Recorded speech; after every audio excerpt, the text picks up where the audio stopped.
Bonjour et bienvenue dans l'Almanach des Fées Célestes. Bonjour Christophe. Et Bonjour. bonjour tout le monde. Ravi de vous retrouver pour partager ensemble les commentaires, nos commentaires astrologiques pour la période du 22 au 29 septembre 2023. C'est donc la deuxième phase de la troisième lune des ténors hiver sud. Et le 23 septembre, il y a l'équinoxe de septembre, donc d'automne pour nous. Et donc c'est parti, nous allons étudier les thèmes du premier quartier le 22 et de la pleine lune le 29, et puis celui de l'équinoxe, et puis on va peut-être voir entre-temps.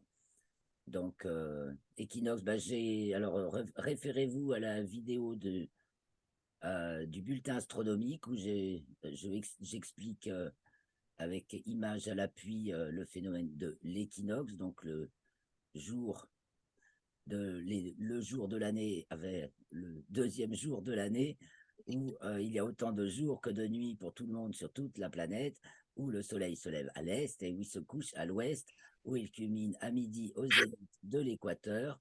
Et là, donc, en septembre, après, il va culminer de plus en plus vers au zénith au sud, donc jusqu'au 21 décembre, il sera au zénith du tropique du Capricorne, qui s'appelle bien de son bon nom, puisque c'est quand le soleil culmine au zénith au tropique du Capricorne, que c'est l'entrée dans le signe du Capricorne, comme quoi les signes ont gardé leur pertinence dans l'astronomie, même si les astronomes d'aujourd'hui sont même plus capables de s'en rendre compte.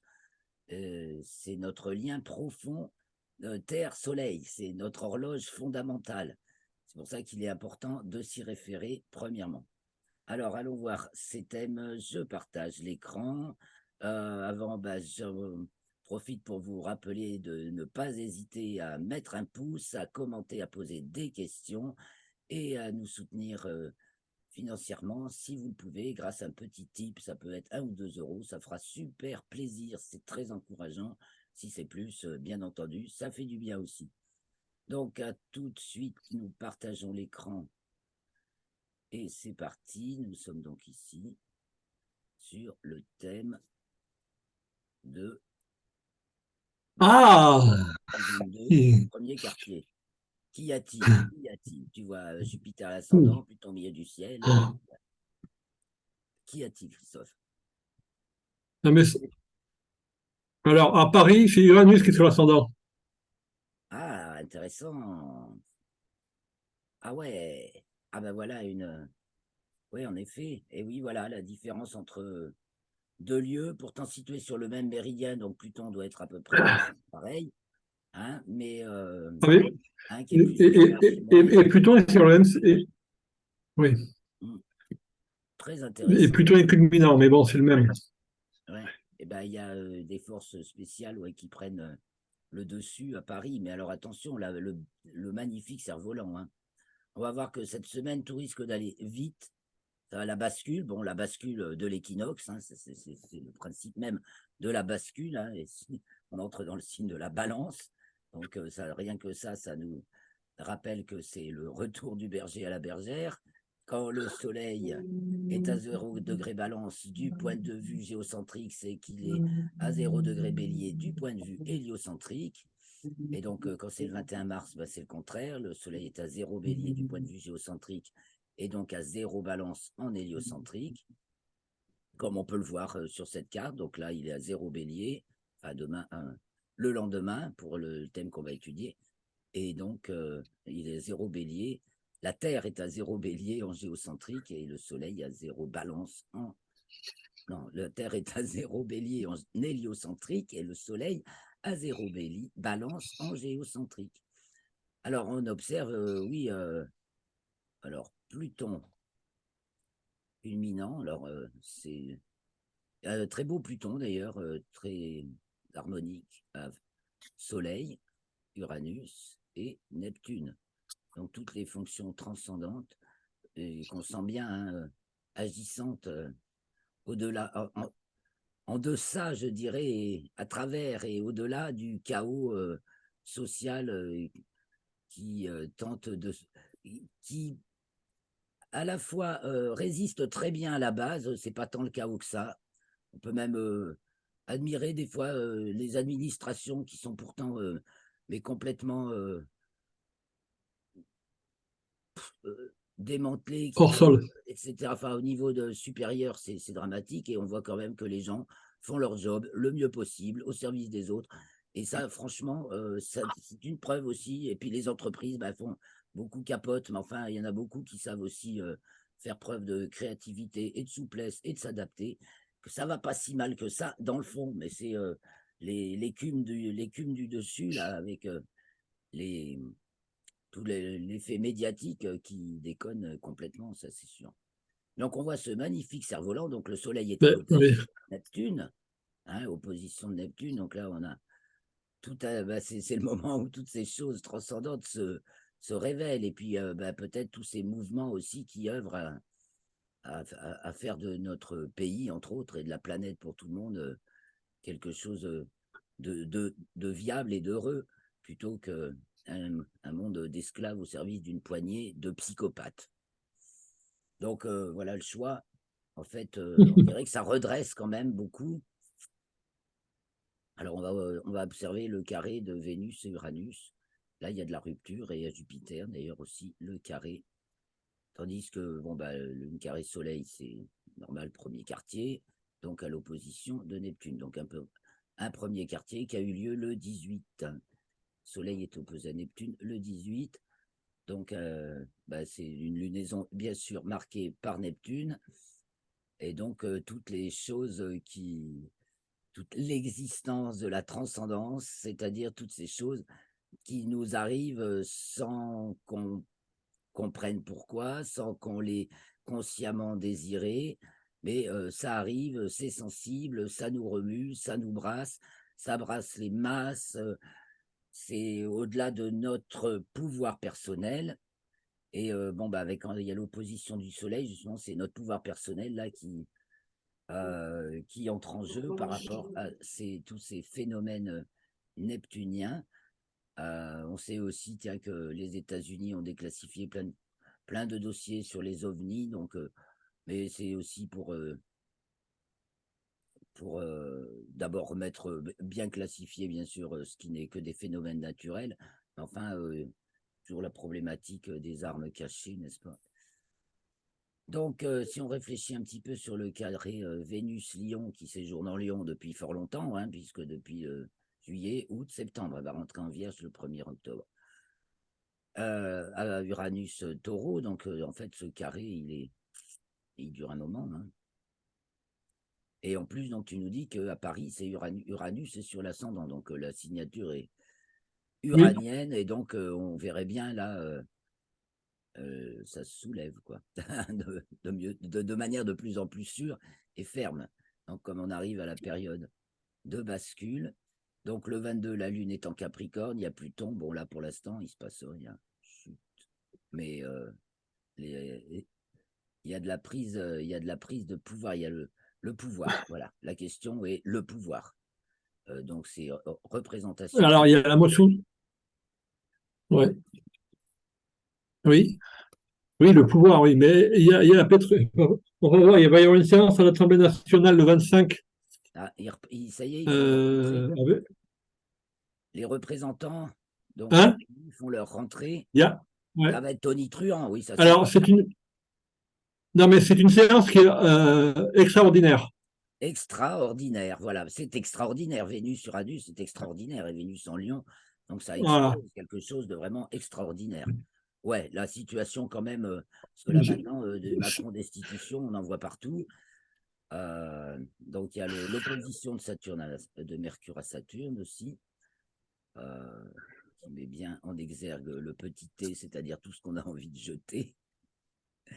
Mercure Vierge, il n'est pas aimé, et pourtant, oui, celui qui tient les rênes n'est pas très aimé, là. Hein. Il dérange, on a juste envie de le gicler, le faire dissolution, voilà. Et Saturne. Poisson. Eh bien, écoute, on va voir. Et puis donc la Lune en Parce qu'il y a Capricorne. une motion de censure. Il pourrait y avoir une motion de censure. Merci Il Pluton. pourrait y avoir une motion de censure qui va être présentée. Ouais, ça pourrait. Alors, on va voir ce qui va se Aussi avec passer. le Soleil Pluton culminant et le Soleil, plus Uranus qui pousse, et Neptune aussi qui pousse par en dessous. Là, il y a le Soleil avec « c'est possible ». Et ça va de toute façon, je pense que là, Voilà, on entre, donc on va regarder le thème. ça Donc, va tanguer. l'entrée du Soleil en Balance, car il est majeur pour l'année socio-politique, annoncée Ouais. par l'ingress lunaire du 22. Donc, la Lune entre en Capricorne. Donc, c'est juste après la nouvelle Lune, après le premier quartier, comme on vient de le voir. Et donc, Jupiter et Uranus sont levés, mais il y a une heure qui s'est passée, c'est tout, entre les deux thèmes. Donc, voici l'entrée du Soleil en Balance. Donc, il va nous tenir l'année politique. Ah oui. Elle est signée comment cette année politique? Elle est signée d'un Mars Balance à l'ascendant. Donc, ça balance. Avec un Mars, c'est acté.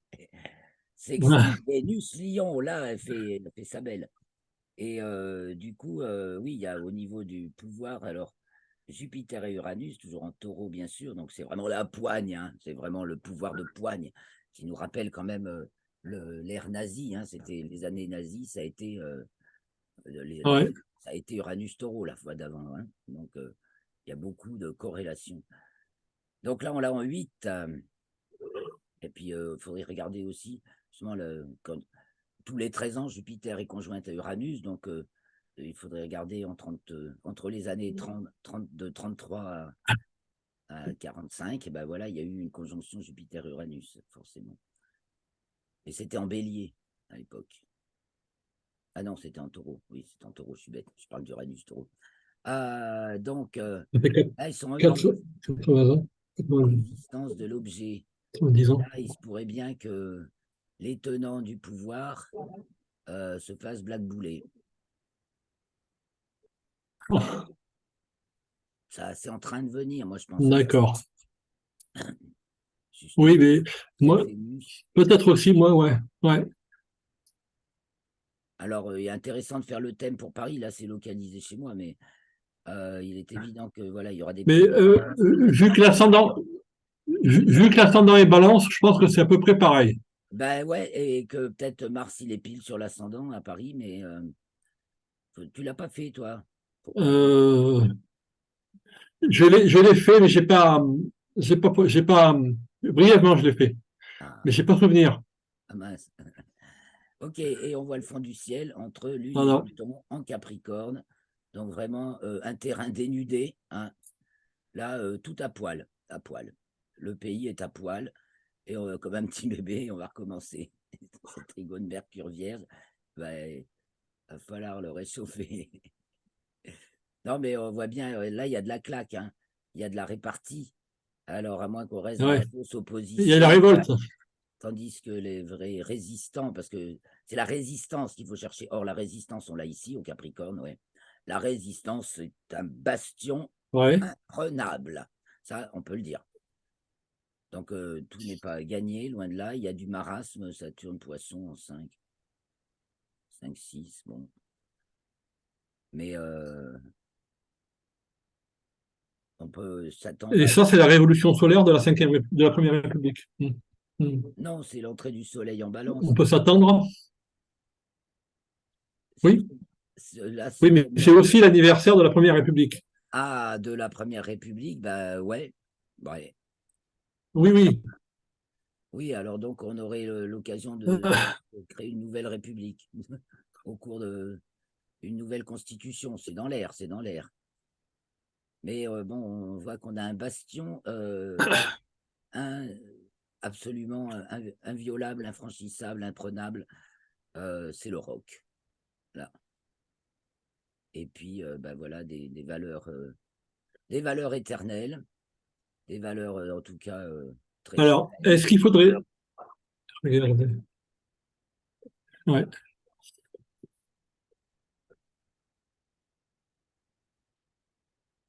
Les valeurs éternelles de l'Europe. Bah, dans tous les domaines. Là, là c'est Mais plutôt non. Mais bon. de chez soi, ou à son terrain, ou à son territoire, là, hein. On est là dans la 4. Donc, ok, on passe du Capricorne au Verseau. Pluton est encore en Capricorne, là, hein. Ah, donc, on peut envisager effectivement les extensions avec, et les projections avec le Verseau, les fédérations, mais là, on est sur notre îlot personnel, là, hein, quand on est au Capricorne. Surtout que la Lune l'habite, là. Donc, et puis, on Et est... c'est pas un facteur de transformation Pardon, de l'opposition? Ce serait pas un facteur de transformation de l'opposition? quelle opposition? Soleil-Neptune? La structure de l'opposition changerait Ah, avec ce Pluton. l'opposition politique, tu veux dire? Bah, ce serait heureux, parce que ce qu'on appelle, Oui, oui, oui. qu'on prétend opposition dans la médiasphère, comment il l'appelle, Idriss Aberkan? J'adore. Bon, ça me revient plus. Oui, Ah zut! Dans la médiasphère qui prétend être, qui veut être l'autorité, hein, c'est ça, puis on la retrouve là, cette autorité, hein, la voix de son maître, il ne faut pas jamais oublier, Jupiter, Uranus, Taureau, veulent parler d'une seule voix, et c'est la voix de son maître qui veut tout commander, là, hein, à tous les niveaux. Donc, et donc intruser dans la vie intime des gens, etc. Toujours, toujours la question de la fragilité de l'exposition des petits-enfants aux pervers sexuels qui veulent imposer leurs lois dans les écoles. Bon, ouais. donc oui, il y a beaucoup de choses, il y a beaucoup de choses à dire là-dessus, c'est sûr. Donc ça se passe. Donc là, on note le carré Lune-Soleil parce qu'on voit que l'ingresse Soleil-Balance et se passe juste encore en aspect de Il est première. encore actif, mais d'accord. Voilà. Donc c'est intéressant pour un thème qui va nous occuper pendant un an. Quand même, c'est une base. Après, on se réfère au thème du Bélier pour l'année naturelle et de la Balance pour l'année sociopolitique. Donc ça aussi, ça parle d'une rupture, une cassure. Surtout quand c'est D'accord. Balance Capricorne, hein, ça tranche. Donc effectivement, ce que tu dis, un remodelage, une refonte de l'opposition, voilà, d'un côté, on a ceux qui défendent le territoire, irréductibles, les irréductibles gaulois, là, hein. Et d'un autre, ceux qui veulent le brader pour la gloriole, pour l'illusion. En héliocentrique, c'est une opposition de Mars à Vénus-Jupiter. Donc c'est pareil, Mars qui sort de la balance, mais qui y est encore. Donc c'est un Mars balance-balance, hein, il a vraiment une signature profondément balance. Donc il y a la dualité martienne avec la dualité, l'actualisation de la balance qui fait entrer dans le temps, donc le rythme, la réciprocité. Comment le problème du sens des contraires qui est un problème spatial à la Vierge. Donc, comment faire rentrer dans un petit espace tout un tas de trucs? C'est difficile, ça peut coincer. En fait, on invente les échelles inférieures, c'est l'intérêt de la Vierge. À la balance, ben, on comprend qu'il faut une alternance. Donc, alternance dans le temps. Comme ça, il y a la place à chacun, c'est le sens. Et donc, Mars, c'est la fonction de l'existence. Et donc, elle s'oppose à Jupiter Taureau et à Vénus Bélier, puisqu'on est vraiment à la frontière. Et donc, on est dans le moyen terme, là, hein, avec Mars, Vénus et Jupiter, c'est la gouvernance, la gouvernance au quotidien, pas les très longs pas les très longs cycles. Et donc, il y a au carré de Pluton, il y a un os, Mars, Vénus, il y a un os, les favoris, ils passeront pas. C'est ce que dirait cette Saturne détend l'opposition Mars-Jupiter, donc il faut prendre du recul de la réflexion. Il y a encore des choses qui se dissolvent, hein, c'est bien la fonction de Saturne en Poisson, va tout finir de dissoudre avant de se forger une nouvelle, une régénération presque, hein. On va voir Terre avec Neptune qui va rentrer en bélier, la Terre, du moins Neptune, il faudra attendre 2025 encore. Bah, il y a une régénération. va aller voir notre pleine lune, parce que c'est important aussi. Bon, c'est un premier coup d'œil sur le thème de l'ingresse Balance. Alors, au point de vue météo, bon, sur la saison globale de l'automne, Ah, ça aussi, qu'est-ce que j'avais dit, moi? J'avais dit que c'est pas chaud, le fond de l'air est pas chaud. c'est pas- On a un retour là, là, ça devrait. Vénus, on a eu très chaud, on va avoir plutôt un retour plutôt frisqué, semblerait-il. Moi, j'avais pas. Ouais. Mais Vénus, c'est quand même. Regarde, Vénus, si elle joue sur la température, elle tire tout vers la chaleur. J'ai bien lu, ouais, ton article sur Vénus en météo, c'est pas faux. Et, Oui, donc, elle est un facteur réchauffant, oui, tout à fait. Mais pour l'instant, voilà, on va la voir. Et là, ça nous dit pour les 3 mois oui. à venir, Et quand elle va passer en Vierge, ça va cailler. Voilà, pour et quand l'instant, elle va passer en Vierge, ça va être. Ouais. il y a une signature Enfin, de ça va. Mars Oui, voilà. retour, hein, avec Mars Balance. On va avoir l'autre face de la médaille, ce que dit Mars Balance. Et donc, Voilà. effectivement, tant que Vénus est en Lion, en plus surchauffé par Jupiter et Uranus, un peu surchauffé puisque c'est un aspect. Donc, ça maintient de la chaleur. Mais enfin, quand ça se couvre, là, ça y est, il fait froid. Là, il pleut, il fait froid chez moi. Donc, la Lune est en ce moment. Ouais, elle rentre en Sagittaire. Il s'est mis à faire froid aujourd'hui. Enfin, hier, je sais plus. Et donc, entre-temps, on a l'ingresse lunaire du 24 septembre. Donc, la Lune entre dans le signe du Verseau. Et va-t-elle verser de l'eau? C'est fort probable. Oh, ascendant Cancer, Neptune culminant, Lune, Pluton, Capricorne fait pas chaud, Saturne. Ça semble être pluvieux. Et là, en revanche, donc Soleil au fond du ciel, Neptune en haut,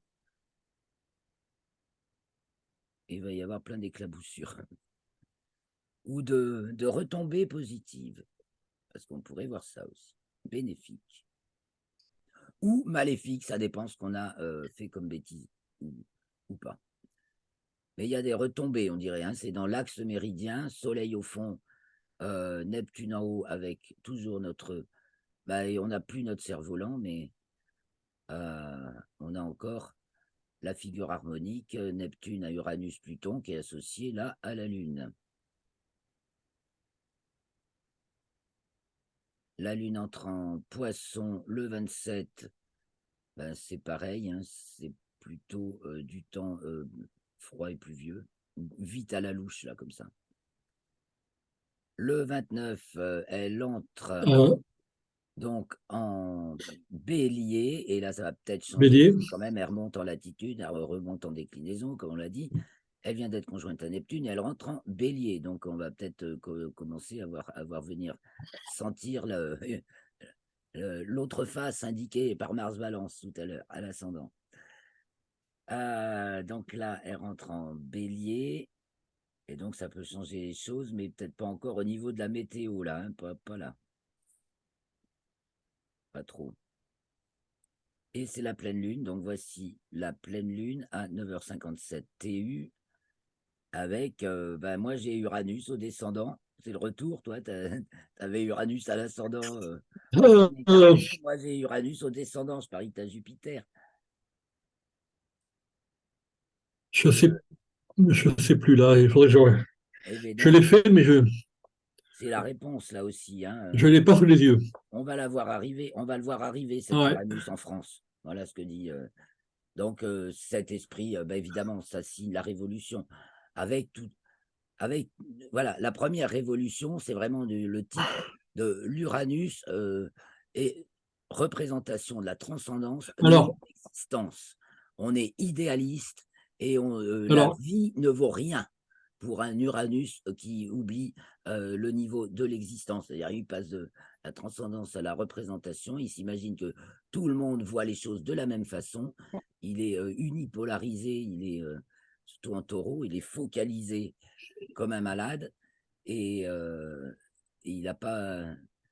Il n'a pas la délicatesse, sauf que là, la délicatesse, on l'a avec Mercure Vierge, Pluton Capricorne, sûrement soit la délicatesse, et Neptune Poisson. Donc, en fait, on va voir émerger autre chose, un Uranus un peu Mais plus intelligent, hein, que le à, idéaliste tyran qui va. à Paris, ça doit être pareil. D'accord. Bah, de toute façon, on Je va pense que dire. pour Paris, c'est pareil parce que l'ascendant est Scorpion. Ah ouais. Parce que l'ascendant est Scorpion, oui, l'ascendant est Scorpion, donc ça bouge pas beaucoup entre Paris et les maris. Pas trop, bah, surtout qu'on est en période Pas trop, ouais, ouais, ouais. équinoxiale, mais bon, ça fait varier quand même l'ascendant. Parce que le Soleil est une chose, mais les planètes sont au-dessus ou au-dessous de l'écliptique, donc ça peut. Là, typiquement, elles sont en dessous, pratiquement toutes. Donc Uranus et Jupiter sont en dessous. Donc il se peut qu'elles se lèvent plus tard, hein, et elles se couchent plus tôt à Paris. Mhm. J'ai 5 degrés de sud de plus. Bon, alors voilà. La pleine lune Saturne est en 3 au fond du ciel, opposé à Vénus en Lion. Saturne perturbateur fait bouger la forme en fait. Fait bouger la forme du thème, sinon la forme du thème est hyper structurée. On a un sextile Vénus-Mars, donc Lion-Balance, très dynamique. Donc un carré Mars-Pluton, et là un carré Vénus-Uranus, toujours. Donc entre le petit E et le grand T, il faut faire entrer, et donc ça nous ramène à Neptune, il faut faire entrer vraiment, c'est là qu'on dit, il faut voilà, se débarrasser de ces croyances limitantes, anciennes, qui nous encrassent, qui nous empêchent d'être vraiment dans le présent, parce que Mars, c'est l'instant présent, donc le cœur battant au présent, et, et qui est, voilà, qui, qui expose et qui développe un nouvel espace, en fait, parce que c'est le principe du lion. La carte d'été, cancer, lion, vierge, définit l'espace, autant le cancer et la vierge cernent et préservent l'espace, autant le lion, avec son excitation débloquante, va créer un nouvel espace. Voilà. Le Verseau y pense et le lion le crée autour de lui, bien sûr. Le principe du lion, autour du jeu, du sujet. Et donc, il y a cette Vénus en lion, tous ces qui travaillent depuis le début de l'été et qui, là, maintenant, associé, sextile Mars-Balance, va-t-on trouver plus d'accord, justement, entre tous ceux qui défendent des valeurs saines et salutaires, quoi. Hein, je ne citerai personne. Mais, donc, c'est possible Mhm. qu'il y ait des accords davantage. Alors, mais bon, on voit toujours le problème, justement, que c'est euh, que ces gens et ces mouvements qui œuvrent pour une libération, hein, on va parler de libération aussi, de sortir du joug de l'Europe, hein, qui nous saigne en fait, de Ah l'Union ben, européenne, pas de l'Europe, hein, de oui. l'Union européenne, bras droit des forces sombres dont le bras gauche c'est l'OTAN, hein, pour dire vite. Puis il y a toujours Saturne Poisson, là on sait très bien que parmi les souverainistes, enfin ceux qui défendent ces valeurs, il y a toujours un mouton noir qui a peut-être de très bonnes raisons de l'être et qui nous enrichit énormément au niveau de sa connaissance, mais qui ne veut pas rentrer dans le troupeau, qui se distingue toujours. C'est difficile, on va voir. Mais il va se passer plein de choses. Et donc, mais ça, on garde ce point perturbateur ici en 3. Ben, d'accord. Poisson, ça me. Il va se passer que d'accord. Voilà. Bon, bah, c'est déjà pas mal hein, d'avoir vu tout ça. On se retrouvera donc le 28 septembre à la veille de la pleine lune. Donc cette pleine lune des récoltes, hein, elle porte bien son nom, on va voir tout ce qu'on va récolter. Hein. On va en récolter, comme l'annonce Mars Balance dans le thème de l'équinoxe. Donc ce sera le 28 qu'on se retrouvera, jeudi 28. Ben, merci beaucoup, Christophe. Merci à vous tous qui nous avez suivis jusque-là. N'oubliez pas un petit pouce, ça fait du bien. Vos commentaires, vos questions, c'est excellent. Ça nous permet de nous connaître de mieux en mieux et puis d'aller un peu plus loin. Et puis, si vous voulez vraiment nous soutenir, mettez-nous un petit tip. Merci. Donc, à la semaine prochaine, Christophe. Je salue tout le monde. À la semaine prochaine. À bientôt. Bonne semaine.